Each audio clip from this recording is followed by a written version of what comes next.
Welcome to The Complete Teacher, 101 meaningful, bite-sized professional development lessons, each coming with thought-provoking titles, relevant, inspiring quotes, helpful text with anecdotes, data, and wisdom, and action steps.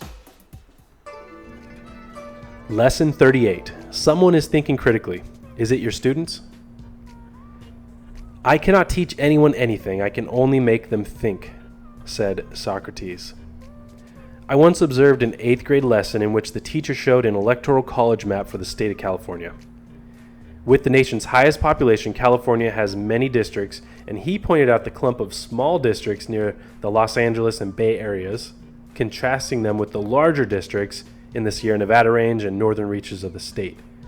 He explained that each district will always represent 1/538th of the national population, and identified different areas of population density in the state. It was fascinating, and the students were on the edge of their seats. Then he showed the Kansas version, the Nevada version, and others, explaining all the same things in those states.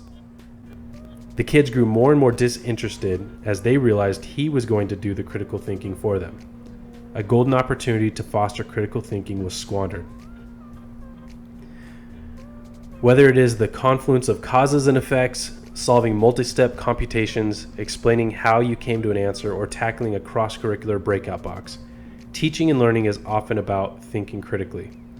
Sometimes critical thinking is straightforward, and other times it's more nuanced and harder to get a finger on the critical thinking pulse. Generally, teachers are much better at making connections and thinking critically than students. And with so much exciting content to cover, teachers, much like the well-intentioned teacher with the Electoral college lesson, will all too often do the critical thinking instead of letting their students do it. It is an all too familiar storyline. Teacher talks, teacher explains, teacher makes connections, and students listen. In that storyline, critical thinking is optional, and students may or may not choose to mentally engage. Allow for intentional moments in each lesson where the students have opportunities to think critically. Of course, you, the teacher, are better at it, and you may think you need to blast through content in order to get to that all-important unit or review lesson before state testing. However, going through all the content doesn't matter if you haven't let them think about it. If you don't have time to stop and let students think during your lessons, then some pacing adjustments are in order. Breadth may need to yield a bit to depth during the school year.